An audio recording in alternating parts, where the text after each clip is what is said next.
some cases, $1,000 or $2,000 more per month that working class Americans are being asked to pay. No one can afford it. And people will be unable to go see a doctor when they need one, which is why the Affordable Care Act tax credits need to be extended. It's not that complicated, but Republicans could care less, because all they do is serve the wealthy, the well-off, and the well-connected. At the same period of time, it's extraordinary that Donald Trump, his administration, and corrupt Republicans on Capitol Hill are voluntarily and intentionally withholding SNAP benefits from 42 million Americans who are at risk of going hungry. This includes 16 million children. This is an intentional decision not to pay full benefits, because the money exists in a contingency fund to ensure that not a single American, not a single child, not a single veteran, not a single senior goes hungry.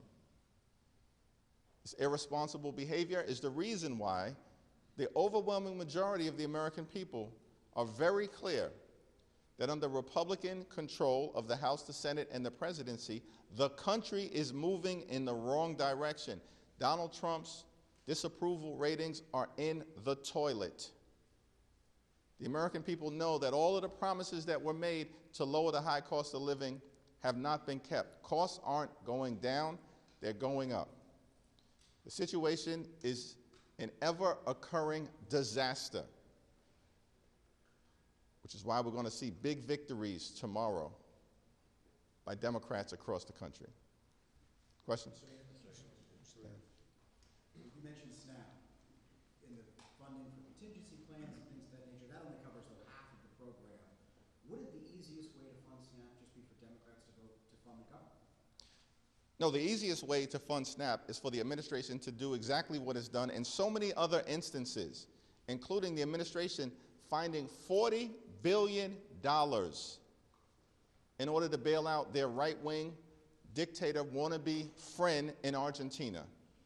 That's putting Argentina first, not America first. They found $40 billion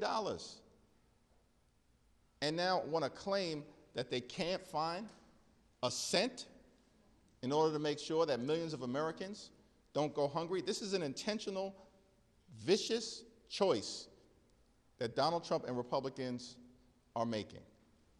And not a single American should go hungry. Not a single American.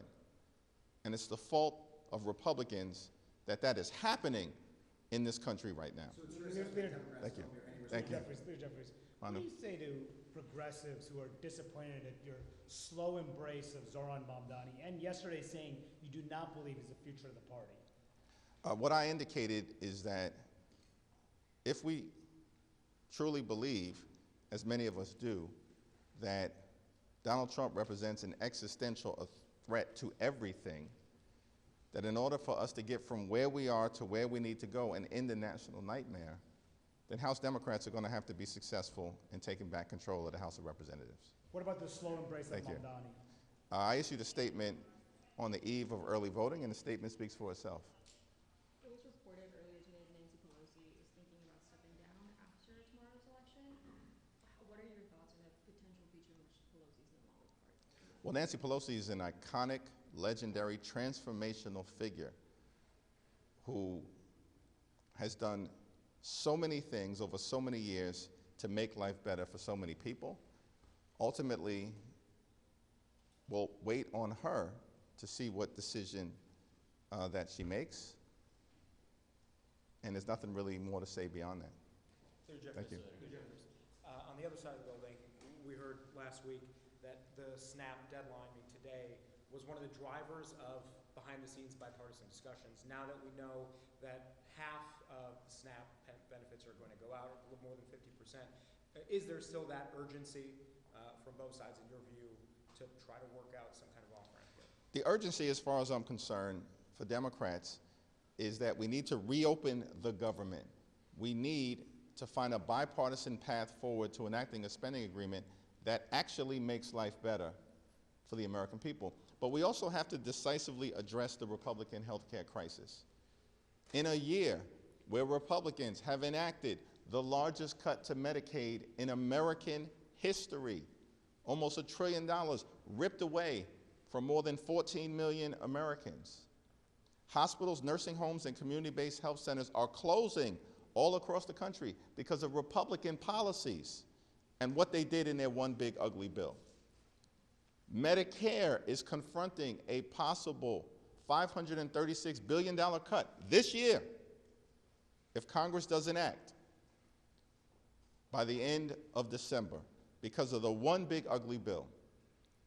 And then on top of all of that, as we find ourselves now in open enrollment, tens of millions of Americans are experiencing dramatically increased premiums, copays, and deductibles because Republicans are unwilling to find a dime to extend the Affordable Care Act tax credits for working class, middle class, and everyday Americans. That's why Democrats have been in this fight, to make sure that we are delivering for the American people, lowering the high cost of living and addressing the Republican health care crisis. And it should be done with urgency now. But Mike Johnson and Republicans on Capitol Hill, who don't work for the American people, they just work for Donald Trump, he's their boss, have canceled votes now for 6 consecutive weeks. They're nowhere to be found. They're missing in action. They're scattered throughout the country and the world. They're on a taxpayer-funded vacation while hardworking federal employees have been furloughed or being forced to work without pay. That's sick. That's a sick thing that Republicans are doing. So as Democrats, we're in this fight. Today, we'll be in this fight. Tomorrow, we'll continue to be in this fight until we address the issues that need to be addressed for the American people. Mr. Leader.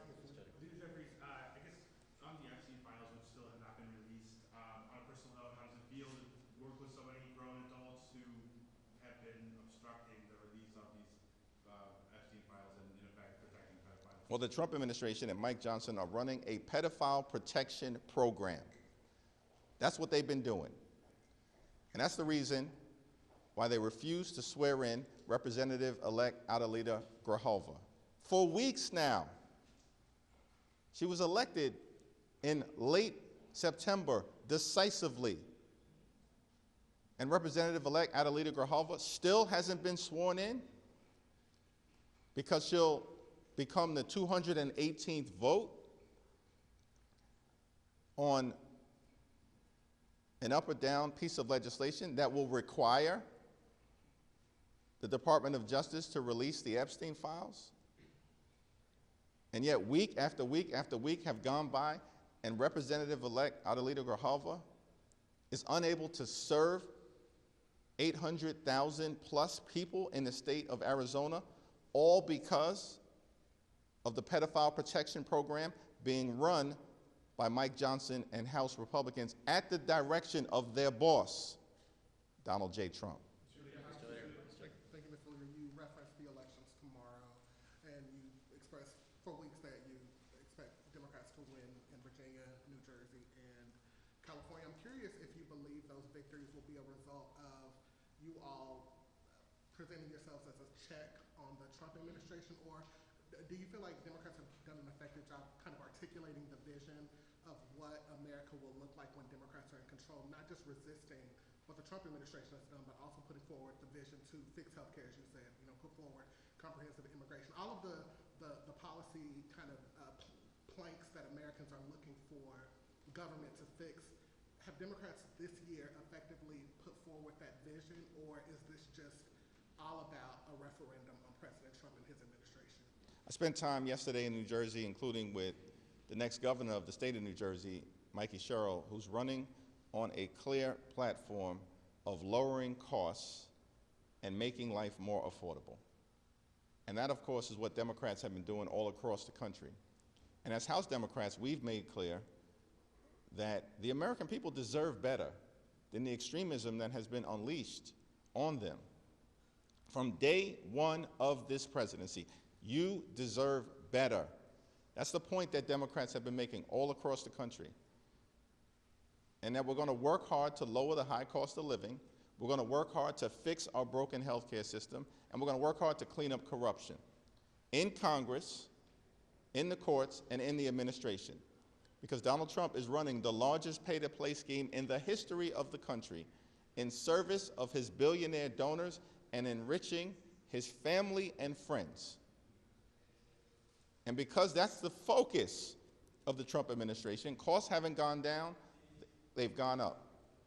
Electricity bills through the roof. Housing costs, out of control. Child care costs, out of control. Groceries, out of control. And now tens of millions of Americans are about to experience dramatically increased premiums, copays, and deductibles because of the Republican refusal to extend the Affordable Care Act tax credits. Clearly, America's heading in the wrong direction, and there is a better way that Democrats are offering.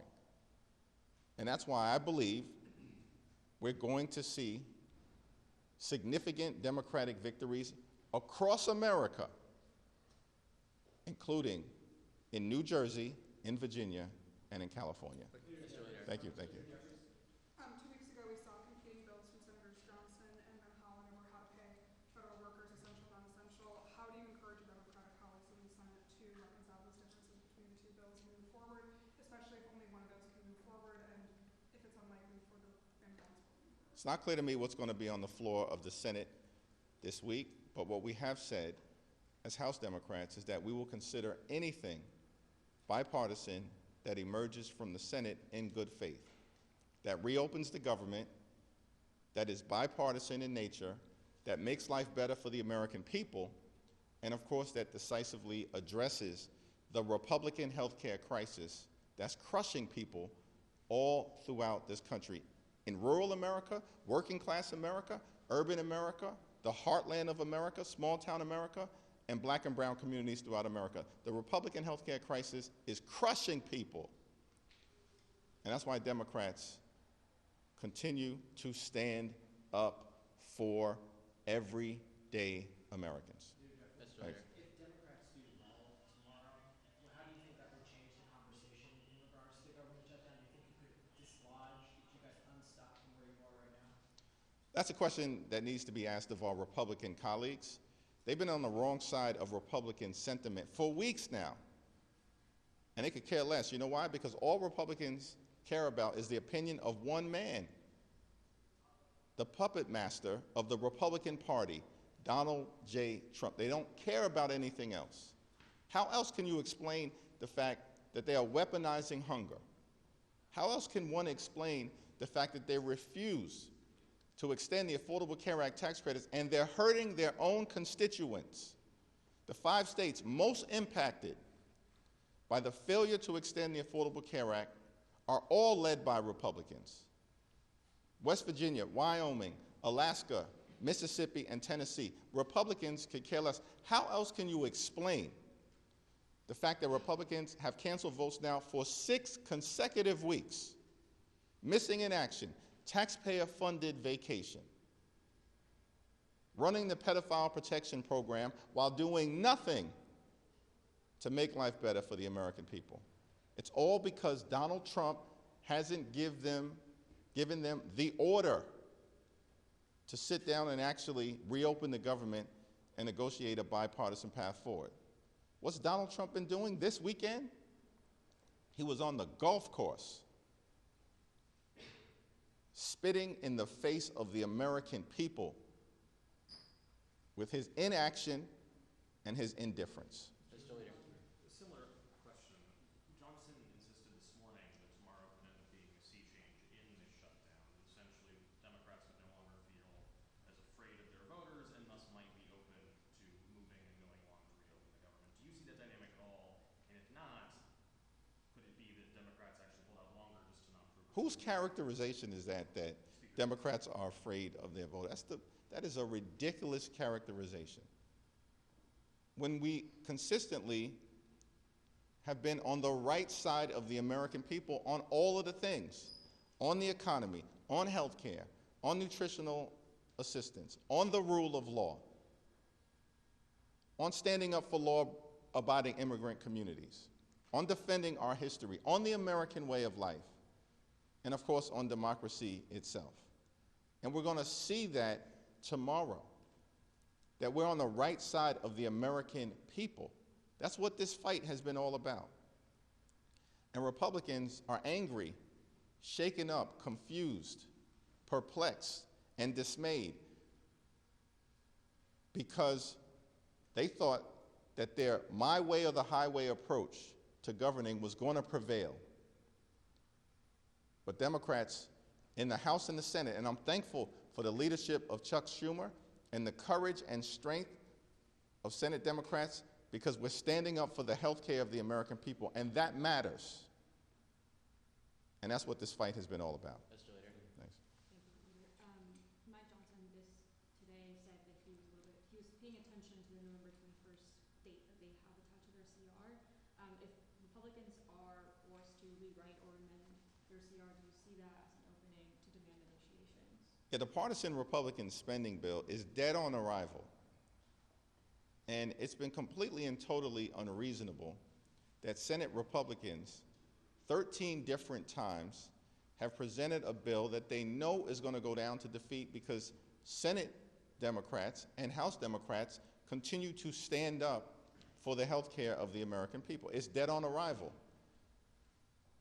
And if in the next day or so, House and Senate Republicans finally come to that conclusion, then maybe that's a small step in the right direction as it relates to actually having bipartisan conversations to enact an enlightened spending bill that actually makes life better for the American people and doesn't continue to gut the health care of everyday Americans. Mr. Leader. Sorry.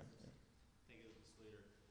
On multiple prior occasions when Republicans have shut down the government, they never got whatever the policy demands they were getting at that time. Tomorrow will tie the record for the longest shutdown in history. Do you feel like Democrats are closer to getting their policy demands here, or is this change in strategy going to be necessary soon? Our position remains clear. Reopen the government. Let's stand by our hardworking federal civil servants. Let's find a bipartisan path forward to enacting a spending agreement that actually lowers costs, because the cost of living in America is too high. This country is far too expensive. Donald Trump and his tariffs are making things worse, not better. And anything that we do, any path that we find to move forward, has to decisively address the Republican health care crisis. Thank you, everyone.